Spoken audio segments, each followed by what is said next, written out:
Welcome to Webinar Monday. Today's topic is History of Ohio.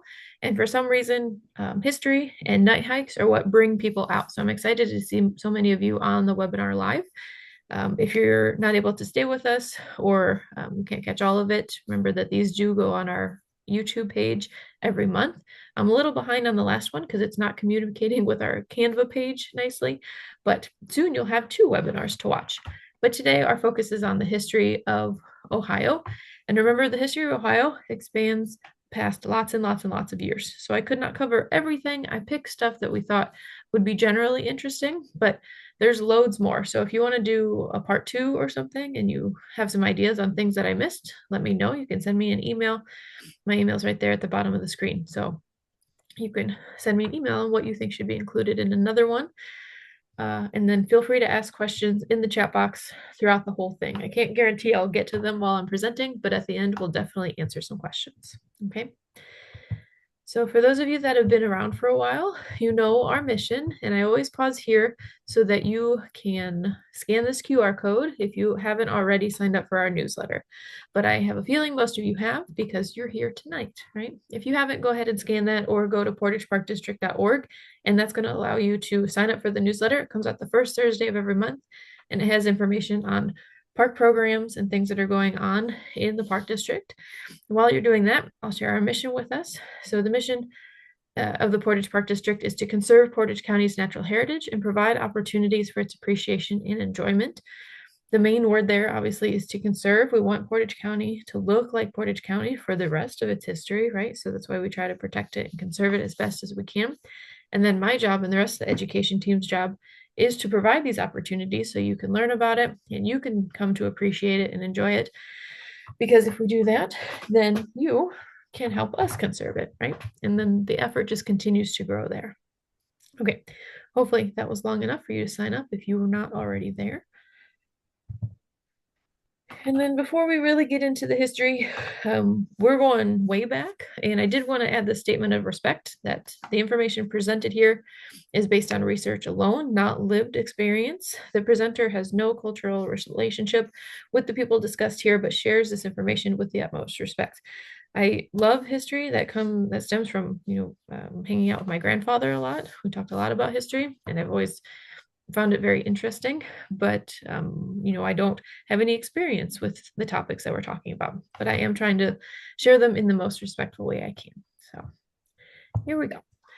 All right, I told you we were going way back. We're starting with the Paleo Indians, so way, way back. So 13,000 BC to 7,000 BC, we had Paleo Indians across what would eventually become Ohio. Okay, so this was about at the end of the Wisconsinian glaciation.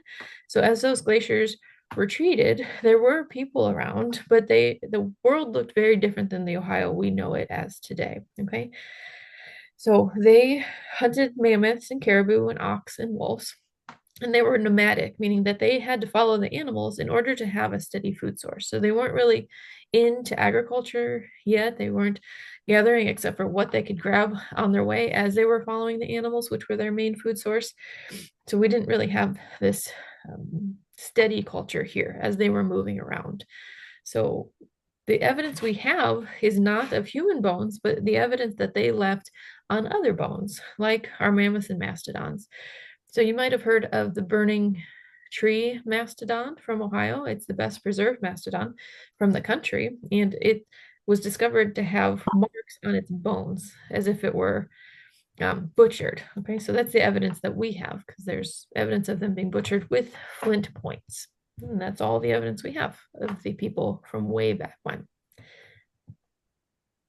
Moving into the archaic people, about 8,000 BC to 1,000 BC, the climate really started to change. The glaciers had already retreated and the temperature was starting to warm a little bit more. So they didn't need to rely on moving around as much, right? They became more reliant on the native species that we are more familiar with today. They had tools to cut down trees.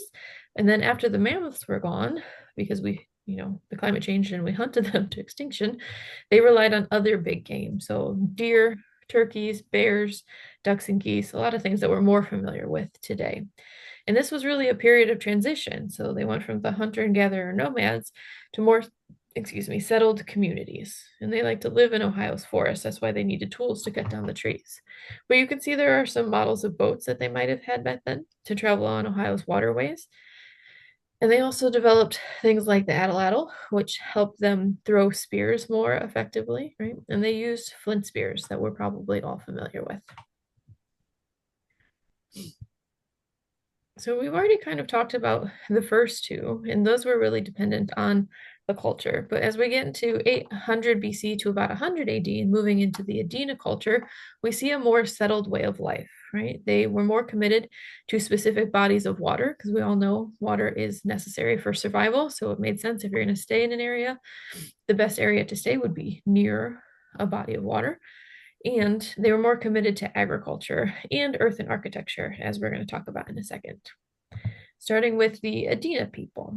So these were from about 500 BC to 100 AD, and they were living in caves or they built their own homes. And they are known for building these cone mounds or effigy mounds, which are a little bit smaller than some that we're familiar with. But they were named after the Adena state, which was owned by Thomas Worthington, one of Ohio's first governors. And like I said, they're examples of some of our mound builders. The cone mounds could be pretty small for one person, or they can get even larger and have many people and many layers. So the largest one is found in Miamisburg, Ohio, and it's about 68 feet long, covering 3 acres. That's a huge mound to build, right? And on top of being mound builders, they were also good artists, which you can see here by this little statue here. Right? So they created artworks as well. If you went to school in Ohio, there's a very good chance that you have visited the Serpent Mound. I remember that being a popular field trip. Or if you're just in Ohio and interested in history, you've probably traveled around, right? So the Serpent Mound is sometimes credited to the Fort Ancient people, but some other research suggests that it could be from the Adena people, right? And as you can see in the picture there, it is shaped like a curling snake, and at the end, it's going after an egg. So there's an egg-shaped mound by the mouth, and it's over 1,000 feet long. Okay, and there are a few objects found in it, and what they think happened is that this was mostly used for ceremonies, not so much for burials. Okay. And it is one of the Ohio historical markers. Moving into the Hopewell culture, and if you've been on any of our history hikes, usually we touch on this because we do have a Hopewell mound. Okay, so they were around from about 2000 BC to about 500 AD, and this is not a single group of people, but it's made up of many communities across North America, and they were named for Mordecai Hopewell, and he owned a farm in Ross County, Ohio, where many earthworks were excavated in the 1800s. So you can see up here where we live, we're kind of on the periphery, where most of this culture was located in southern and central Ohio, like around Chillicothe, right? But they, even though were located there, they believe to have influence as far as Illinois and Mississippi and the rest of Appalachia. So they were located here and centralized here, but their influence has stretched far and wide across the entire country. Okay. So if the Adena earthworks that we just talked about were like community churches, the Hopewells were more like cathedrals. They were so much more grand on size and scale and complexity as well. So they were much larger and they were for more people. And they had lots of artifacts as well. So things like mica and copper and obsidian and seashells, things probably not from trade, but from people coming to the area to worship or going on pilgrimages and bringing things back from wherever they came from, right? Because it's not likely that we have a lot of present seashells in Ohio. And not only was their influence noticed in this trade materials and these materials that they brought for worship, but also in artwork and other burial rituals found throughout the country as well. So if we look at this next map, we can see Ohio kind of in the middle right section. But if you look around the Hopewellian, we're around a lot of different places. And especially their their reach and their influence. So even though we are down here by the Gulf of Mexico and up here in the farther Midwest, a lot of their influence comes from the Hopewell that we are now, right? But again, we live on the periphery of that. You can see if you look at the state of Ohio, where the orange stops, that's closer to where we live. So we're on a boundary of it. This one just shows all the things that came in from different places, right? So it could have been from trade, but more likely they think it came from people coming in to worship. Okay. Um, so I don't go too much into this because we do regular hikes on this, but if you wanted to see a Hopewell Mound without traveling across the country or even just to Chillicothe, Ohio, you can go to Towner's Woods, located in Kent. And if you follow the trail marker marked with an arrowhead, that'll lead you to our version of the Hopewell Mound. So if we talk about their lifestyle, they were living in small settlements with few households, and they lived close to their immediate family. So parents, children, grandchildren, they all lived close together. And what was interesting about them is that they didn't have any palaces or homes of honor. It's believed that the people who were buried more honorably ate the same and did the same work, right? They didn't really take positions as true kings and queens or monarchs or whatever you want to call them. They all work together in order to sustain the community. And also, a lot of communities back then were believed to have children in charge, but they did not find this in this culture because no children were buried as chiefs, which denotes that leadership wasn't inherited. So they had another way of figuring out who would lead the culture next. Okay. So these mounds and earthworks would mark their ceremonial grounds. And I think I already said that, but everyone worked the same. It didn't matter what your status was. So after the Hopewell, about 400 AD, these mounds started to begin to be used less and less frequently, and they weren't building new ones. And after 400 AD, they stopped building the mounds altogether or even having ceremonies. In about 650 AD, the mounds began to be used for other things.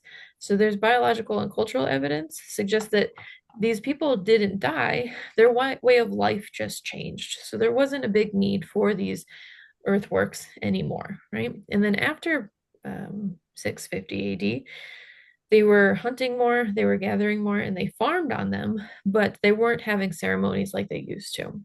And in fact, there's even things called intrusive mound cultures that they would come and bury their dead in existing mounds without, building their own, just using the ones that were already there.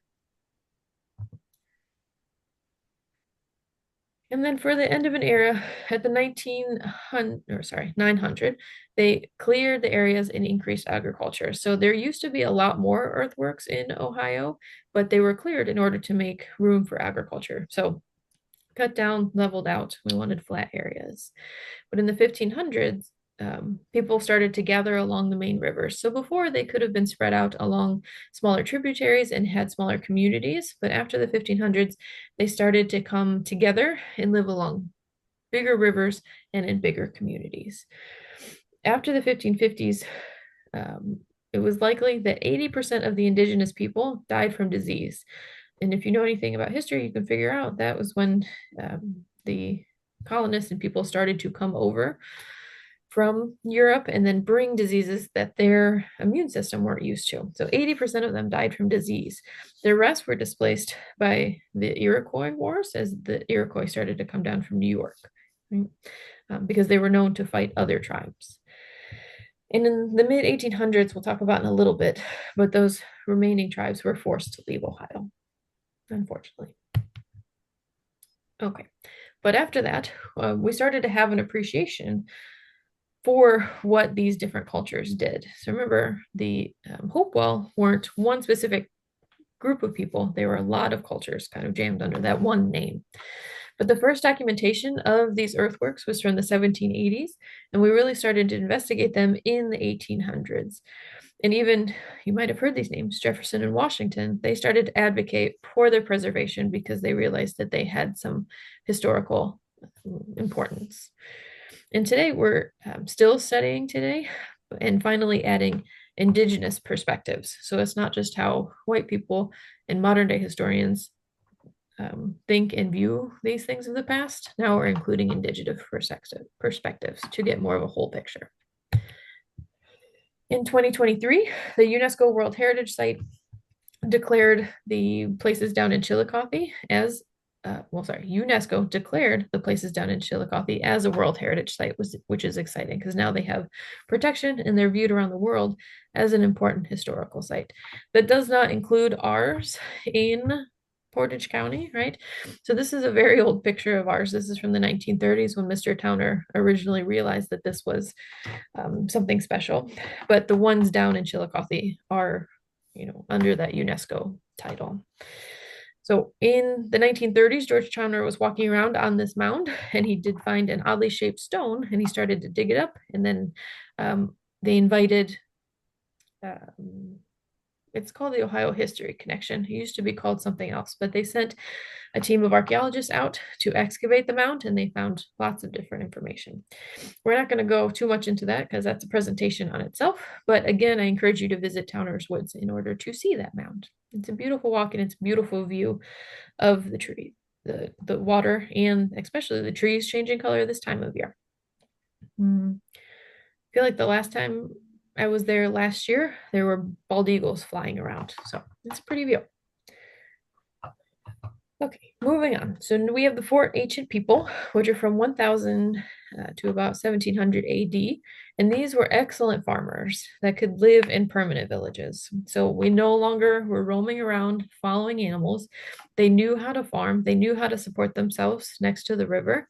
And these were the last important prehistoric people of the Ohio River Valley. And they're likely the ancestors of the Shawnee tribe, which you've probably heard about. But they were so good at farming, they started to develop tools in order to make them more successful.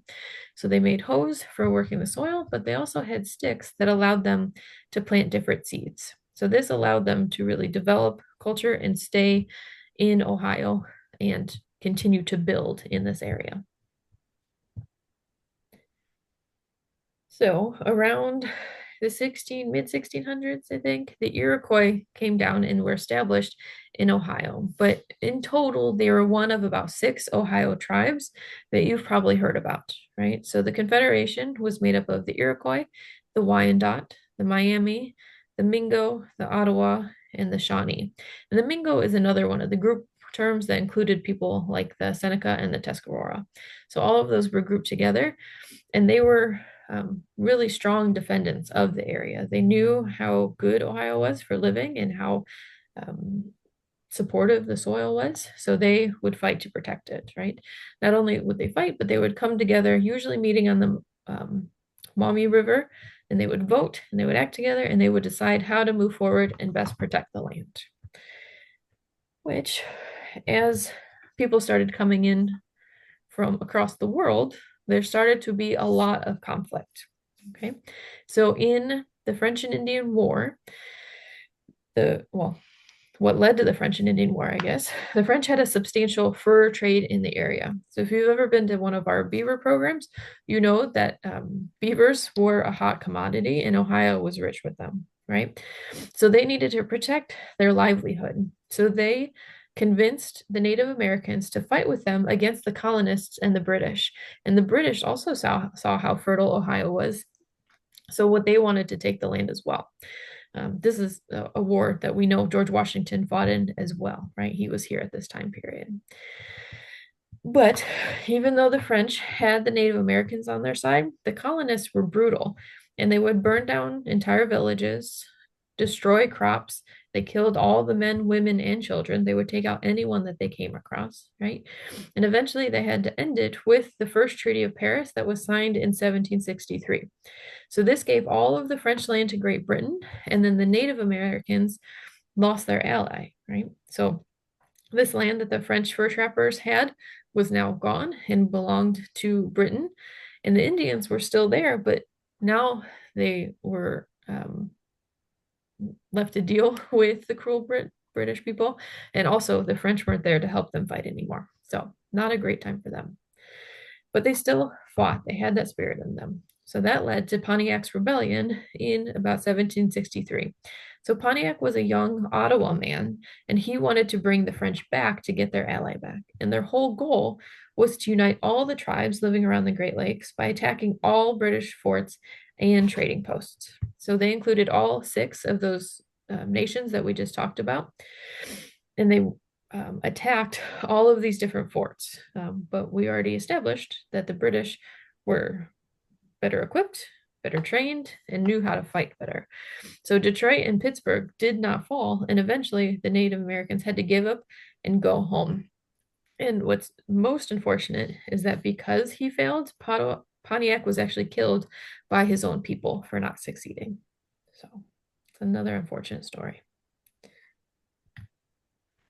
All right, so this fine man of fashion is Lord Dunmore, and his war took place in 1774.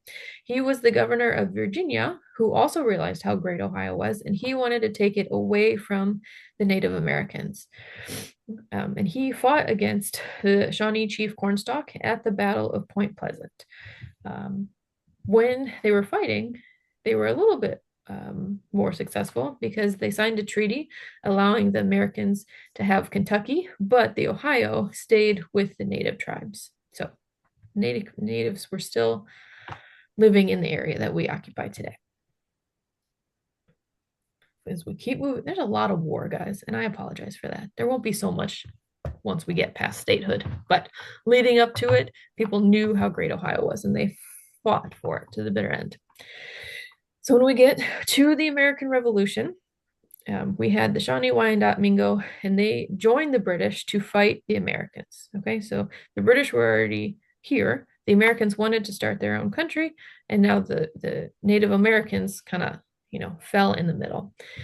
The Miami, the Ottawa, and the Delaware tried to stay neutral, so they didn't want to fight on either side. But the Americans sent troops to Ohio and killed any Native Americans they came across, whether they were fighting with the British or not. Okay, so they were just going to take the land. They didn't care who was actually there.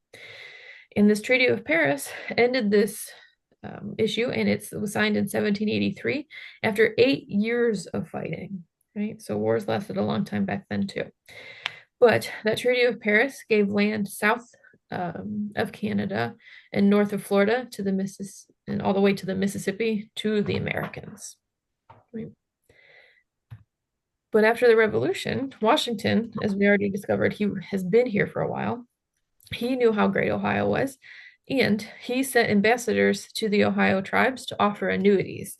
So these gentlemen would go and they'd say, you can leave the land and you'll get a yearly payment for food, money, and other items. And at the time, it was really good money, but the Native Americans knew that it was nothing compared to the value of the actual Ohio land. So one of the quotes that they sent back with these men that were offering annuities said, Great Father, do not cross the Ohio River with your soldiers. It will run red with the blood of your young men. So the Native Americans knew what they had, and they were going to fight to keep it. So at this time, the Northwest Territory had been established by the US government in 1878, and the goal was to make between 3 and 5 states in the area, and Ohio was going to be the first. Okay, so Marietta, which I'm sure we've all heard of, was established in 88, and it was the first permanent American settlement in the territory. And that makes sense, right? It's right along the Ohio River, so it's easy to get to and easy to move people and resources back and forth. But the war did not stop just because we were expanding. It led to the Ohio Indian Wars. And this falls under a couple different titles, but because we live in Ohio, we're sticking with this one. So the first attempt to take the area was led by Josiah Harmer, right? So the Indians said, don't do it, but they did it anyway, right? That first attempt was led by Josiah Harmer, and he brought young men who had no training, but they agreed to fight because they couldn't find work and they didn't have any money to buy land. So they just took the job for the pay of $2 a month, right? So obviously, if you're not trained at all and you're just going because you have no other choice, they were really easily defeated. The second attempt was led by Arthur St. Clair and was somehow even less successful because his men also didn't have any training, and Also, they brought their wives along with them. So there's nothing wrong with women in the military, but at this point, the women were not in the military. They were there on the battlefields with their husbands. So they were, again, easily defeated. Which brings us to a turning point, the Battle of Falling Timbers. Okay, so this attempt was led by Anthony Wayne, and he later became known as Mad Anthony Wayne. And he was such a brutal fighter and trainer that the Native Americans called him the Black Snake who never sleeps. Okay, so he didn't go in blind, he didn't go in with inexperienced men. He trained his men for 2 years and then marched them up from Cincinnati to the Maumee River where the natives were waiting. And they were waiting behind trees that had fallen because of a tornado. That's where they get that name, Battle of Fallen Timbers, because they were hiding behind all these trees that were downed by a tornado.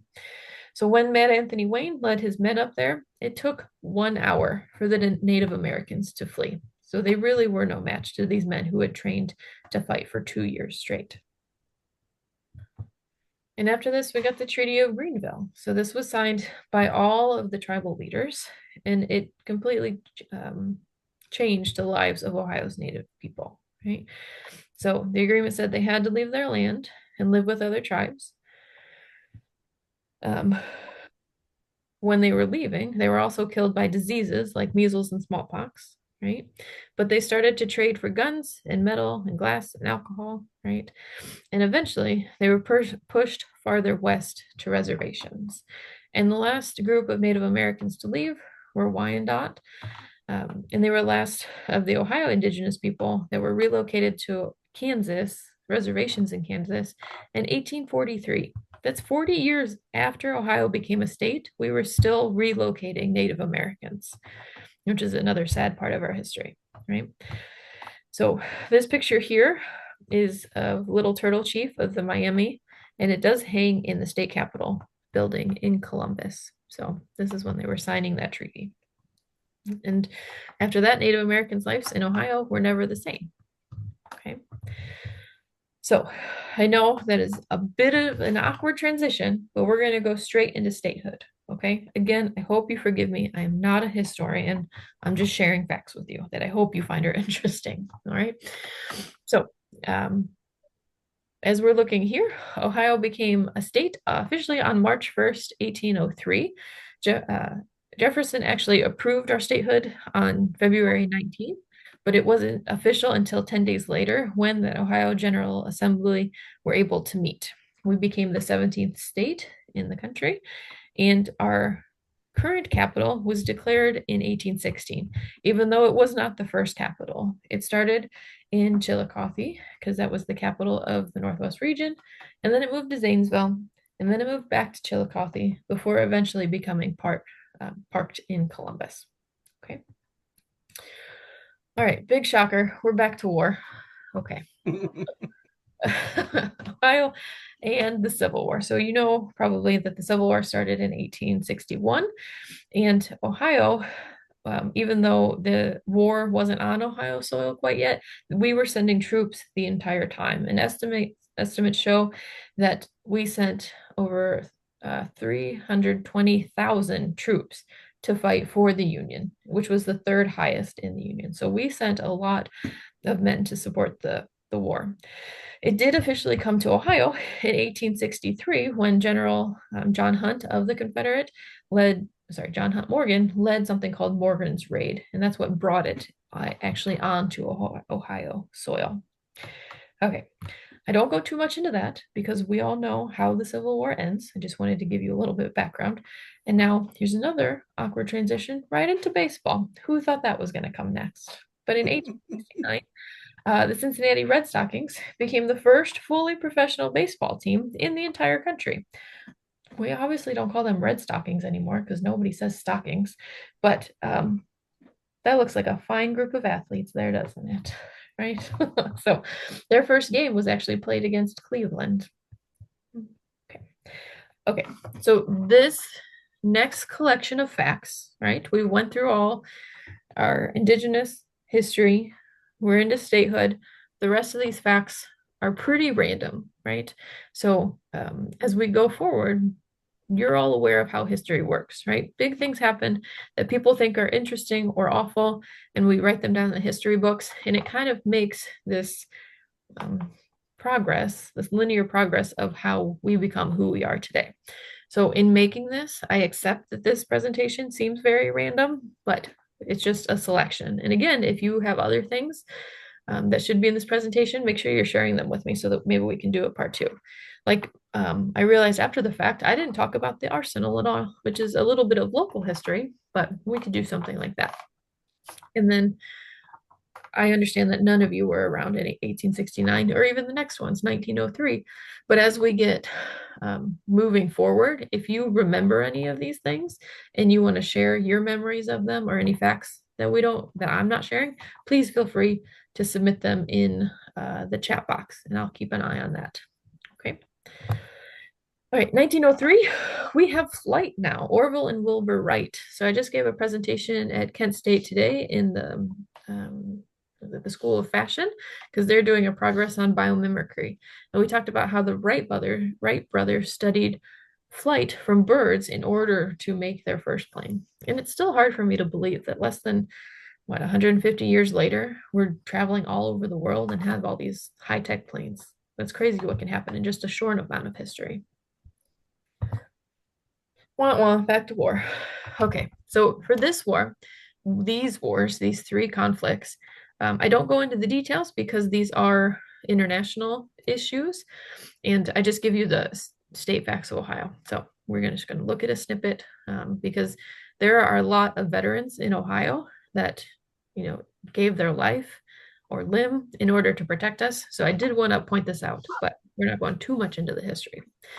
So for World War I, over 260,000 Ohioans served and 154,000 were drafted, which was the fourth in the nation for military contributions. And then in World War II, over 840,000 Ohioans served in that war, which is about 12% of the state population actually went to war for us. Right? You might have heard of a place called Camp Perry up on Lake Erie. And in 1943, that was used by the Ohio National Guard as a prisoner of war camp. And it actually held over 2,500 Germans and over 2,000 Italian POWs were kept there during the war, right? Which is a piece of American history and Ohio history that I don't think a lot of people know. And for the next one, Vietnam, we know that that is a war shrouded in controversy, and it's even hard to find exact facts on it. But the best estimates are that 270,000 served in that conflict as well. Okay. I'm pretty confident we're done with wars, guys, so it might be smooth sailing. All right. Okay. So we go from wars to Burning River. So you might all be familiar with this, and I think we're definitely getting into the part of history where some of us actually might remember this. Okay. So if you remember this or if you have a tidbit to share, feel free to pop it in the chat. But in June of 1969, as trains were passing downtown Cleveland, as they usually do, they threw sparks into the river. And because the river had so much oil and debris on it, it did catch fire. But what a lot of people don't realize is that it was not the first fire on the Cuyahoga River, and it was not the only river in America to burn, right? So I think that's something not a lot of people know. I know it's happened to me, but it's probably happened to you too. If you travel and you tell people you're from Cleveland, they go, "Oh, your river's on fire." And they don't realize that one, it's not on fire.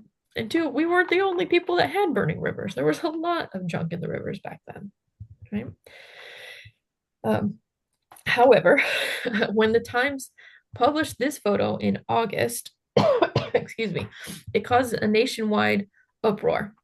But another thing that a lot of people don't notice, that the picture that was published was not of the fire that we were talking about, right? The actual fire was from June of 1969, and it was relatively small, and it was extinguished within half an hour, right? So the picture that's shown here is not even from that event. That's from a fire in Cleveland in the 50s, okay? So, oh goodness. sorry, my screen glitched. So the fire that started all this was a small fire put out in about half an hour. The picture that was actually included in the Times was from the 50s. So it wasn't even, you know, a current picture. But this is what's known as starting the environmental movement. And eventually, we had all those acts put in place so that we don't have it. And now, over 50 years later, we have a beautiful river that we can use, and we see wildlife coming back, and we have a great place to recreate as well. So, okay, 69. Was anyone watching the TV when Neil Armstrong stepped on the moon? Maybe. Excuse. Okay, so Neil Armstrong, I put this in here because, as you probably know, Neil Armstrong is from Ohio. He's from a place called Wapakoneta, Ohio. And Ohio is known for a lot of presidents and astronauts, which is interesting. But he said this phrase, one small step for man, one giant leap for mankind. And now that has been perpetuated throughout the history books. But it's exciting that the first man on the moon was from Ohio. And then in 1970, some of you, since we live in Portage County, might have even been here, but it was an awful sight when 4 students from Kent State were killed by the Ohio National Guard during an anti-Vietnam protest, right? So I know I've worked with people that were there. I've talked with a lot of you on history hikes that were there and have memories of this. And now, of course, they have that museum where you can go and understand more about this. But this was a dark time, not only in Ohio, but Portage County history as well, which had, echoes all around the country. And there's a song about it too, right? That still plays on the radio, The 4 Dead in Ohio. Okay, I didn't want to end on a negative note, so I threw this one in just to be a little bit more positive. But in 2006, Ohio banned smoking in indoor public places, which was good for everybody, right? I don't know about you, but if you ever travel down south where they still allow it and they have quote unquote smoking sections, it's an odd thing to go and step back into that world. But it did work in some places, right? So the Ohio Department of Health saw a 26% decrease in heart attack related symptoms after the ban and improved health markers for all those people who were working in those secondhand smoke riddled areas, right? Okay, that was a lot of history rolled into 39 minutes. So again, if you think of anything you want to see, let me know, or if anything that should have stood out. Let's check here. Kara said, yes, I watched the first landing on the moon. It was exciting. I could only imagine how incredible that was, right? And they did it with technology that would seem antiquated today, right? That's incredible. Okay, so to go into more of Ohio, we're going to do the symbols, and this shouldn't take very long, but we're probably all familiar with our flag, which is special because it is the only flag in the country that has this irregular shape called a burgee, right? This weird swallowtail shape, and it was designed in 1901. Here we also have our coat of arms. It's the Great Seal of the state of Ohio. If you look, the sun is rising over some gently rolling hills and some agriculture. And that seems pretty indicative of Ohio. I'll take it. And then our motto, with God, all things are possible. So this was developed by a 10-year-old boy in 1958.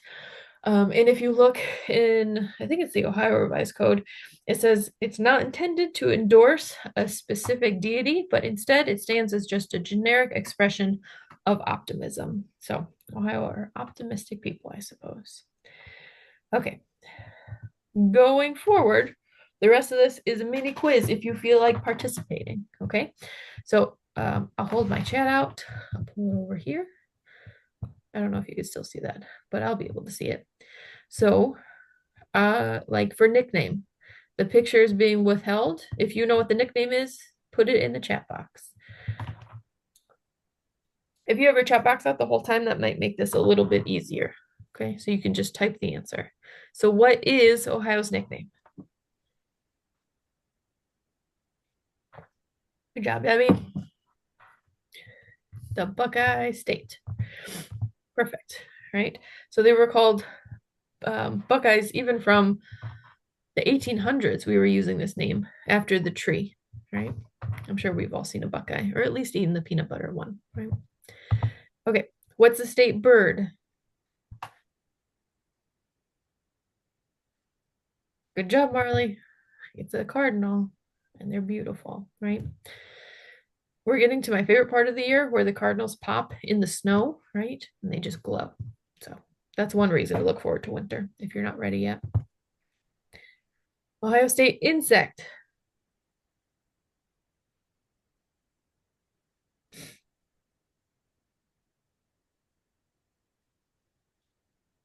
Ladybug. Good job. Devin, did you say the stink bug? Oh my goodness. Yes. Oh, most of us would think that the stink bug would be a contender, but it is the ladybug, not to be confused with the Asian lady beetle, okay, which is the one most of us see more often. So, Asian lady beetles, you can tell because on the top of their head, this isn't a great picture for that, but they have an M on them, and that's how you can tell. And they usually come in a variety of colors, like the orange and yellow ones you see, those are the lady beetles. But our ladybugs are great um, examples of biological control. So you can see all these aphids on here. Ladybugs have been known to be released in order to eat aphids to keep them off your plants. So that's one good example of that. What is the Ohio mammal?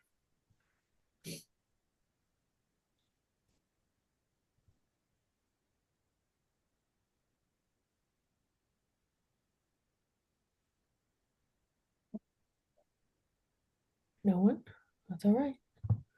It's the deer, right? And I think now would be a good time to remind you all that the end of October is the start of rut in Ohio. So please, please, please be careful as you're driving because those young males are out there looking for ladies and they're going to jump in front of your car or chase a female in front of your car. So please be careful these next couple weeks. Okay, what is Ohio state reptile?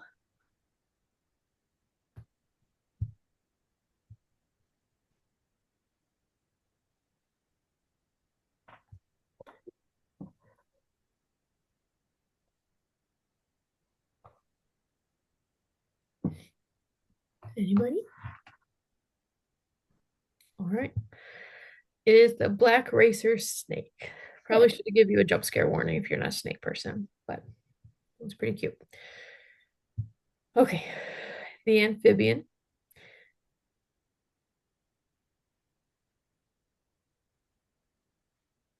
The save that answer for later, Devin, but I like it. Yeah, the dunk. So this one is confusing because not only do we have a state amphibian, but we also have a state frog. I don't know why, but the state amphibian is very cute. It is our yellow spotted salamander. You can find them, um, well, a good time with, when they're migrating, but someone just showed me a photo. They were underneath one of their potted plants in their yard a couple months ago. But here's our amphibian, and then our frog. What frog do you think would be the state frog of Ohio, which is also an amphibian? So riddle me that.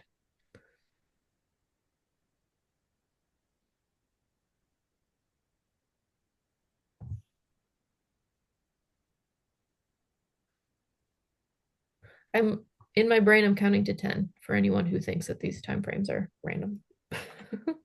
Okay, so it is the American bullfrog, which is the largest bullfrog or largest frog in North America, and their calls can be heard for up to a mile away. They're really cute too. I'm just going to give you this one because I think it's a trick question, but the state pet of Ohio is a shelter pet. Okay, so look at all those cute faces that need a home. I do want to say if you're inspired to go get a new pet based on this presentation, I want to help with naming rights. Okay, just keep that in mind. But go find a new furry friend. All right, back to the quiz. What is the state flower of Ohio?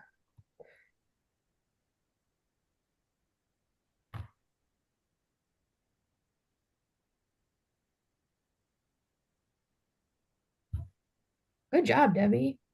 You know your Ohio facts. It is the red carnation. Beautiful.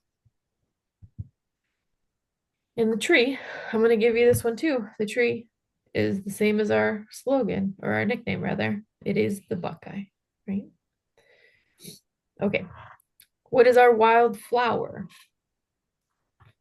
For a clue, we do have a trail named after this in the back of Dick's Park.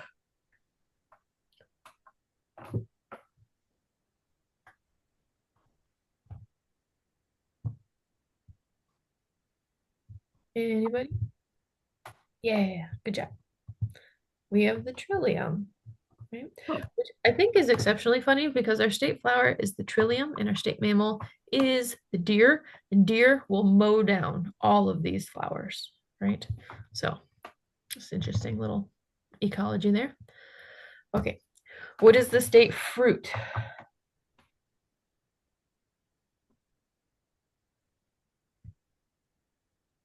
This is one of those where you have to get really technical with your definition of a fruit.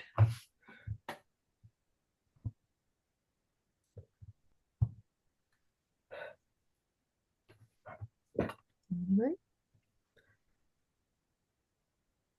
All right. It's the tomato. I hope you enjoyed your fresh tomato season because with those last couple of frosts, I do believe we are done. At least my garden is way done, right? So hopefully you had all the tomato sandwiches that made your heart content. So we have our fruit, and then we have our state native fruit. We did a program on this at Hiram last year. There's some growing at Shaw Woods. A pawpaw. Debbie's on a roll. You guys got to give her some competition. I like it.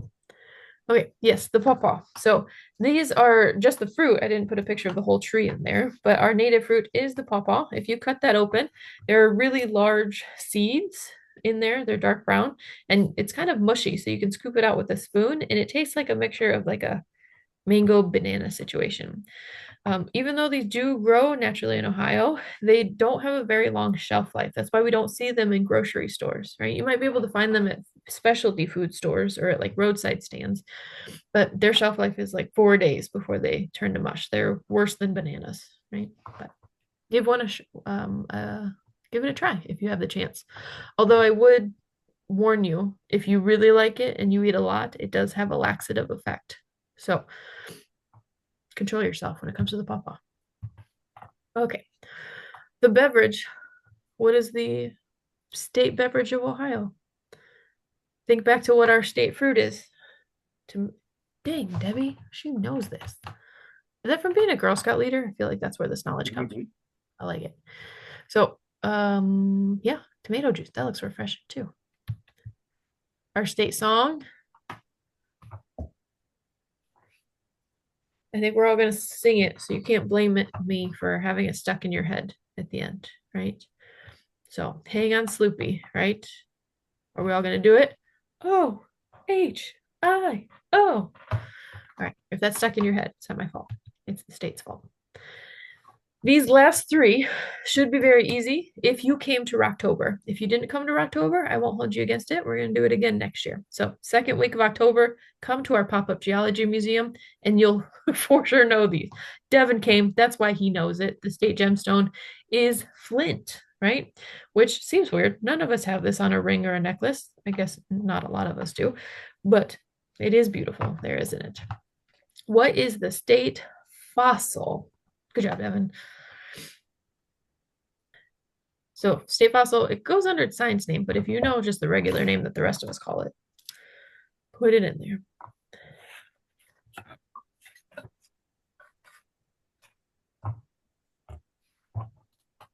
Good job. It's a trilobite, also called it isotélus. Okay, so these are the most common fossil found in Ohio. That's why it is our state fossil. Not to be confused with the last one of the night, our state fossil fish. This is where you come in, Devin. The dunk. He even put it in capital with 3 exclamation points. That's the kind of enthusiasm I want. The dunk, right? And I could have put a more aggressive picture, but this is the one that ODNR had. So the dunk is our state fossil fish. This was a prehistoric fish that lived during the Devonian, I believe, which is the age of fishes. So these would be comparable to the size of a great white shark, and their head is like completely bony plated, right? So they were a tank of a fish.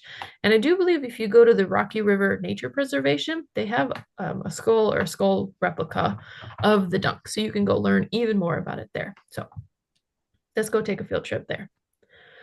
All right, I do believe that's it. You've put up with my shenanigans long enough. If you wanted resources to do your own research, here's where I got most of my information. So anything about ancient civilizations would be from like Hopewell and the Ohio History Connection. If you want to learn more about our Towner's Mound, you can always email me or find articles about it online.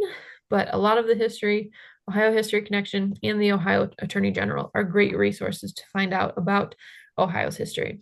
If you are someone that's into like laws and so versus so and so, that's not me, so I didn't include this. But the Ohio Attorney General has a really good timeline of Ohio's history with those types of things in there. So, like deciding on big events, I didn't really see it pertaining to this presentation, but if you're into that, go to the Ohio Attorney General's website. There are two books, The Ohio Adventure by Mary Stockwell, and then we also, it's right here, hold on, Native Americans of the Cuyahoga Valley. So I know, unfortunately, national parks are closed right now. That is where I got this one. But if you want to borrow it, let me know. It talks about the early peoples to contemporary issues, all in this area that we live now. All right. And then to end, we'll just look one final picture of the mound from the water. Okay, so I do want to thank you for hanging out with me tonight. I hope you learned a little bit about Ohio's history. Again, if you have anything else you want to learn or share or ask, I'll sit here with the chat box and happy to answer any questions. But I hope to see you soon. Thanks, everybody. Have a wonderful night.